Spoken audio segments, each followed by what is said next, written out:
G'day guys, it has been a long time since I've been able to make one of these videos, but it is DST beta season, baby. We just got a new update this morning. The beta is currently untitled. In the game's code, it's known as Lunar Cage. I don't know if that's going to be the actual name, but it's pretty spicy. I've had a little look at it so far today. I've spent a couple hours on stream testing out the new things. It is currently not the complete picture. We will get more added in the coming weeks, but what we've got so far is pretty cool. I want to spend this video going through everything that I've been able to find that is new, showing you guys how to access the new content, what it does, and looking forward a bit to see what we can expect in the future. Before we get into the earth-shattering main part of this update, we got a new wandering trader who you might recognize as the guy from the trade-in. Makes sense, I guess. You'll find him just walking around your world somewhere. I don't know if he has designated biomes that he likes to hang out in, but he seems to just walk around from place to place. And he has a set list of items that you can trade him for. He will ask for ash, pigskin, or beefalo wool. And depending on what he has in stock, you can get some nice items. These are all fairly early game items. But hey, if you need a couple of living logs and he happens to be walking past, it's not the worst option. Some items he'll only have a few, but others he will have an endless supply as well. And you could really take advantage of this. Like if he has an endless supply of reeds, then maybe you could double down on that, you know? Get a bunch of ash and turn it all into reeds while you have the opportunity.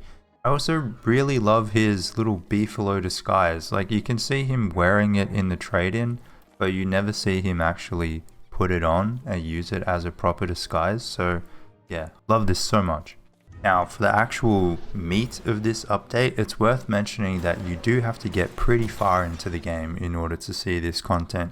You have to have defeated Celestial Champion and progressed through the rifts, which is probably further than most people are going to get in this game, let's be honest. But it's worth knowing going into this update.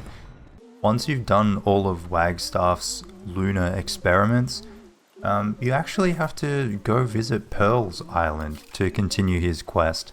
I jumped into my old Walter world for this. Check out my Walter video, by the way, if you haven't already.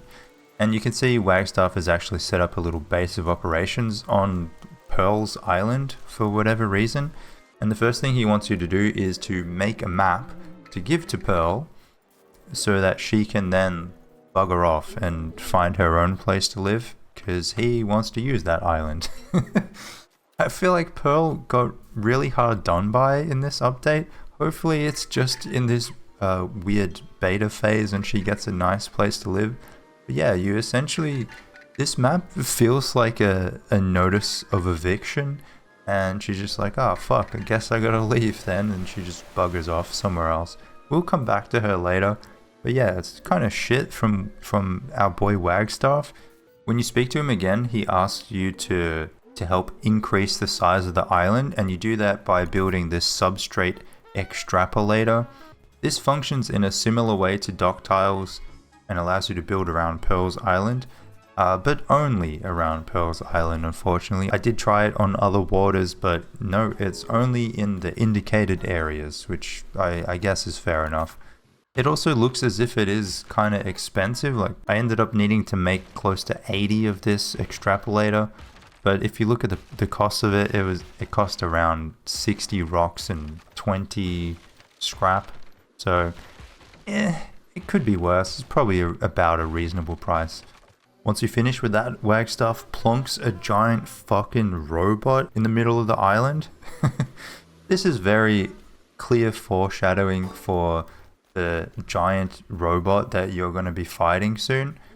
And honestly, I don't know how he gets us to build this thing for him. I don't know. I feel like we get the raw end of the deal here.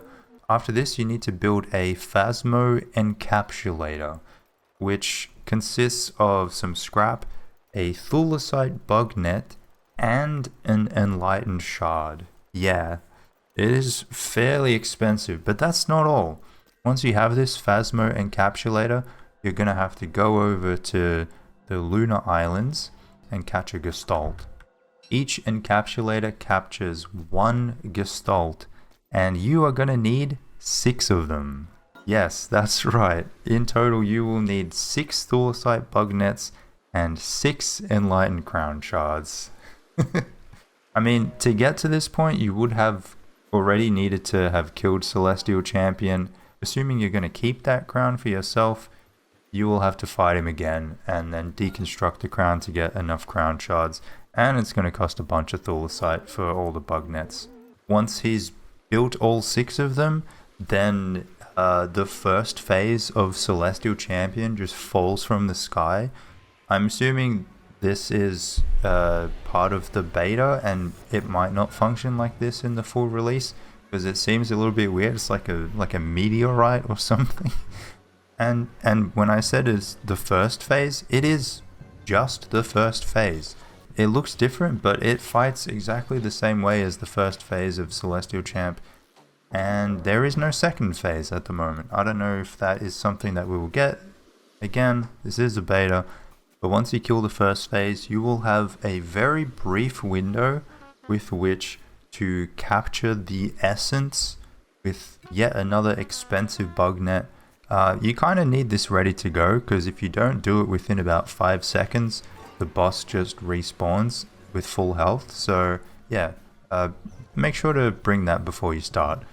After capturing the essence, you give that to Wagstaff, and he uses that to power up the robot. Click the switch and you get to fight the most insane boss in the game. Like, that is not even hyperbole. This is just such a crazy boss fight. For starters, the way out of this island is barred on all sides with an electric fence. The fight itself has multiple phases, as you would expect. The first phase is relatively straightforward. The robot approaches you and tries to do a slam attack if you get too close. This boss also has an aerial attack, which is pretty gnarly, and I would recommend using a Lazy Explorer for this fight at least. The boss also does a hefty amount of planar damage, so I would recommend using planar armor as well. I was just testing this in God mode, so don't do what I did. In the second phase, the warbot releases heat-seeking missiles. Initially, I wasn't too sure how to dodge these. If they are targeted on you, I don't know if there is a way that you can dodge them. But apparently you can create alternative sources of heat and they will target them instead. So, you know, star callers, thermal stones, salamanders, I don't know. Better them than you, right? The little minions also start to move now. They remind me a little bit of Dodgem cars. They kind of bump into things and bounce off each other. It's kind of cool. I like the design of these guys. They definitely do make it a lot more difficult to fight in hand-to-hand combat, especially when they join together into this little laser pattern, which you definitely do not want to get caught inside of. You can kill these things, and they only have about 300 health each, so it might not be the worst strategy. They do heal themselves, but it takes a while. So once the warbot gets relatively low in health, it unleashes its finishing move, just a fucking giant orbital laser cannon.